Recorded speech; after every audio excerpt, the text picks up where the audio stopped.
Me and my wife were married in August of 2019. Things weren't easy, we fought a decent amount, but never to the point where I thought we were in danger of losing each other. We both had our struggles along the way.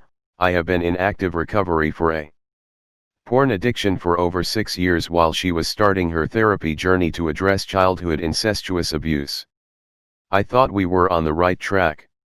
When August 2020 came along, our relationship still had its rough spots. But it was the first year of marriage, it was supposed to be this hard, right? I believed that even though we weren't where we were at least in a better spot than where we started. A couple weeks into August, my wife became more and more distant. She spent more and more time with her male friends from work. I began to have concerns, but every time I broached them with her she would lay my fears to rest. You are the one who struggles with lust, not me. I am never one-on-one, I just make friends better with guys, etc. Despite my misgivings, I figured she was right. After all, I was the one who struggled with porn. I needed more boundaries than she did, right?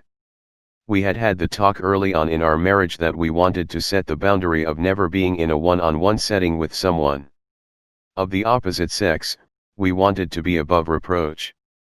While she did acknowledge this conversation, she didn't think it was necessary for her. That her struggles weren't with sex and I should be okay with her hanging out with male coworkers. After all, they are all Christian guys working at a Christian restaurant. What could happen? In mid-August we celebrate our anniversary. During this time we decided to go on a large group trip where we would rent an Airbnb in the northern peninsula. During this trip a lot of our closest friends came with, including the guy I would come to learn she was having an affair with. During the trip was when my suspicions really ramped up. She was very distant from me and spent more and more one-on-one time with this guy despite my misgivings. Things really came to a head when I came back one night and realized they were out alone in the lake swimming together. It had gotten to the point where even some of her other friends called her out on her behavior. Fast forward, on August 30th D-Day happened. I had been very suspicious by now, and every night when she came home the questions of where have you been / who have you been with would ensue. I didn't think she was having an affair, but I told her that I believe she was at risk for having an affair. That no one could spend this much one-on-one time in intimate settings with someone else and not develop feelings. Anyway, on the 30th we were leaving church and she was again acting very distant. I decided to ask her straight up, are you invested in this marriage? That's when she replied, we need to talk. She took me to a park and told me what has been happening. She told me it has been going on since the anniversary. She said she loves this guy and does not plan to stop seeing him. That was just about a month ago. During our few interactions since then she has made it very clear she does not want back in the marriage, even if this guy wasn't in the picture. She told me that if our marriage wasn't already crumbling that she wouldn't have gone looking. My brain knows that is bogus. But my heart still thinks it is my fault. In the meantime she has continued to see this guy, post on Instagram about how much she loves him, and tell her friends about how I should have fought for her more. Something worth noting is that she is a manager at this Christian restaurant, and the guy is a new hire. Apparently her boss is aware and has chosen to forgive her, aka cover it up and go against all their values. I never thought I would get a divorce, but the choice is being made for me. Even if she did want to work on things, I'm not sure I could. I'm living with my parents right now, and this is all just too much sometimes. Still wear the ring, not ready to take it off. I know she doesn't, but still. There are times when I feel excited for the future, but other times when just doing basic tasks is too hard. I can't sleep, too many graphic dreams, and am just trying to get by. I do have things to keep me busy, and I do have a new job starting in October which will be helpful, but that is where I am at. I've found it difficult to find people who can relate. I am thankful for this community. Update, going to see a lawyer on Tuesday, says it should be a simple process from a logistical standpoint at least. I have gone back to seeing my therapist once a week. He is a counselor who is Christian but not a Christian counselor. AKA doesn't answer everything with just pray about it or God works in mysterious ways or any of that BS, will bring that stuff into the session if I ask him to but not uninvited. The restaurant she works at is Chick-fil-A, she always talked about how their Christian values set them apart from other places. Update, I don't know what the proper format is for posting updates, so someone feel free to correct me if I am doing it wrong. I found out that she has been telling people that the reason we are separated is because I was abusive. I talked with my lawyer, and he said the only way that would hurt me is if she filed for a PPO, and the only way she could do that is if she had concrete evidence. That means no going to her work, contacting her, etc. Yesterday I got the ring back, which was really difficult. My lawyer will send her documents to sign, and if she doesn't contest anything we can move forward with scheduling a hearing, which is about a 2-month waiting period. Replay post comment. Sorry to hear your story. Your wife is lying and trying to put the blame on you. She wants you to be the bad guy in the situation. You are not. You trusted her when you brought up your concern about her being close to this guy, and she said there was nothing to worry about. You should not have to fight for your wife.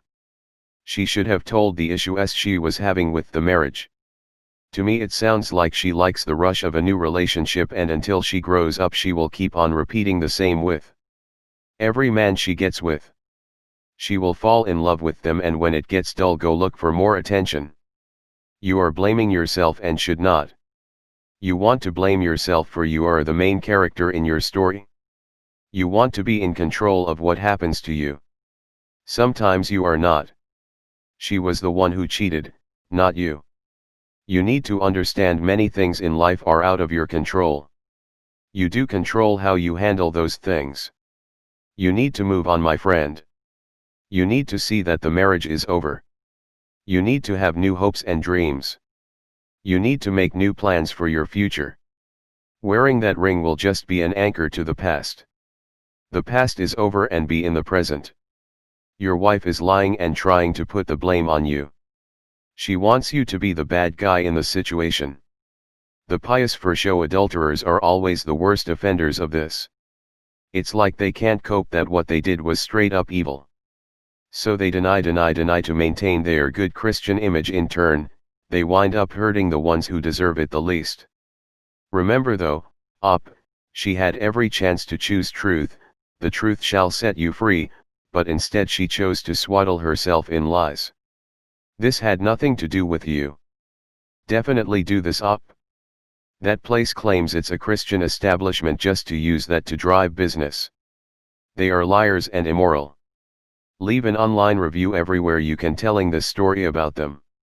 The owner probably watched the relationship blossom. What a pig. Also, if the AP has a girlfriend/wife, let them know too. Hell, I'd leave a review too if I could. I left a personal review on my ex's AP on everyone of those people checker/background check sites I could, and told the story. One asked if you'd recommend him as a friend, and you could leave a comment on why. I said no. My comment: I'd never be friends with a man that encroaches on your relationship and slowly starts manipulating his way in. Once he gets them to go further than one should, he uses it as leverage to keep you coming back. If she says she wants to stop or slow down, he says he'll knock on their significant other's door, family's house, and go to HR. He ended up losing his job for what he pulled. Come to find out, my ex was the 5th one he did it to. Scumbag for sure. BTW op, this didn't start at the anniversary. It's been going on a lot longer. She brought him because they had been a thing for a while. Very bold of her. Definitely do this op. That place claims it's a Christian establishment just to use that to drive business. They are liars and immoral. Leave an online review everywhere you can telling this story about them. The owner probably watched the relationship blossom. What a pig. Also, if the AP has a girlfriend/wife, let them know too. Hell, I'd leave a review too if I could. I left a personal review on my ex's AP on everyone. Of those people checker/background check sites I could and told the story. One asked if you'd recommend him as a friend and you could leave a comment on why. I said no. My comment: I'd never be friends with a man that encroaches on your relationship and slowly starts manipulating his way in. Once he gets them to go further than one should, he uses it as leverage to keep you coming back. If she says she wants to stop or slow down, he says he'll knock on their significant other's door, family's house, and go to HR. He ended up losing his job for what he pulled. Come to find out my ex was the fifth one he did it to. Scumbag for sure. BTW op, this didn't start at the anniversary. It's been going on a lot longer. She brought him because they had been a thing for a while. Very bold of her. But as a Christian, this is something that should not be overlooked. Adultery is one of the 10 commandments and is something that should not be taken lightly, let alone she is in a position of authority sleeping with a new hire. It's strange that non-Christian companies would have let her go due to the situation, but this Christian owner would rather hide the fact she not only broke probably a company policy but also the 7th commandment. Hello. Can you relate to this? My ex was an incest victim. We were missionaries. Church of England, Anglican, so very mainstream within Christian world. The marriage was difficult because of her baggage. I was stubborn and tried to hold it together due to my personal values, my Christian values and family. The Christian forgiving does not heal any of the mental damage, the victim has to actively choose to do that. My ex eventually cheated. I learned a lot about the same situation you are in. Generally, girls in that situation are either quite promiscuous or frigid. You got the promiscuous one, I got the frigid one, and that is a difference. Beware of Christian counseling because they have an ulterior motive to try and squeeze you into the Bible, no matter how wrong that might be for your particular circumstance. Only a secular counselor can be dispassionate and truly helpful. What I suspect, can't know as I do not know you, from your text is that her workplace has validated her behavior from a Christian perspective. This means that her guilty conscience has been completely eased. I found that those with deep struggles tend to run when it gets too hard, e.g. the counselor is getting them to face it, so they run from the counselor. The marriage is tough, so they run from that. Personally, as an older man, my words of advice to a younger man is be grateful that you have been given a second chance at happiness. Accept the new freedom as a chance to start again, but with knowledge of what a marriage is not meant to be like. If you are in a church, change churches because that church is no help if they validate her actions. Please get secular counseling, not church-based, for your addiction. And whatever you do, do not take her back when she comes back apologizing. She will never change unless she spends years in counseling. You can't afford that and can't guarantee that either. I know, this is easy for me to say and hard for you. I do, however, know how difficult this is and how long it takes to recover. The first year is toughest, after that it becomes easier. Look forward to the first anniversary of D-Day as it is a release. Ask me questions if this resonates with you. For me though, I just read Proverbs. It's an eye-opener about what the world has become, then and now. Beware of Christian counseling because they have an ulterior motive to try and squeeze you into the Bible, no matter how wrong that might be for your particular circumstance. Only a secular counselor can be dispassionate and truly helpful. The problem with this is usually caused by priests that had never been bad their whole life, or never hanged around bad people and learned about them. Hi, whilst I know it is upsetting, I stand by this. If a counselor is to be objective and dispassionate, truly listening to the patient, then they cannot apply their own overriding belief system to the remedy. Sadly, church-based counselors, even if qualified through a professional training program, have an overriding belief. They have to fit you back into the church box. This is jamming a round peg into a square hole with whatever hammer is needed. A counselor should allow the people to resolve and remedy themselves, using guidance and tools provided through the training. The person then has the ability to deal with faith instead of the ethos of the counseling being faith-based. This also leads to the divide between those who are what I colloquially refer to as cultural Christians versus those with a spiritual connection. Faith will win out, but you can sure screw up people if done the wrong way. My wife's excuse was that her rejection of the bedroom was no big deal at all. In fact, it was all my problem, as I had been bullied at school and had a rejection problem. When she finally confessed to the cheating, she first drilled me by asking if I had ever cheated. She was still looking for validation and innocence. My uncle went through a similar experience with his ex-wife. I was really young, so I'm not sure if she had been abused. But I know there were a lot of problems in the marriage, and she intentionally tried to drive a wedge between him and our family. He was a marriage counselor at a church, so when the details of her infidelity and their subsequent divorce came to light, he lost his job. This is excellent advice, Op. Read this carefully. Especially what he says about forsaking Christian counseling for secular. They have an ulterior motivation that has very little to do with you. Don't accept any counselor that tries to program you with her narrative about the marriage crumbling or this is even remotely your fault. Remember, she cheated, you didn't. What happened wasn't pretty, and it sure as hell wasn't Christian. First of all, take off this wedding ring. It's a physical reminder of the sham of a marriage you've been dragged into.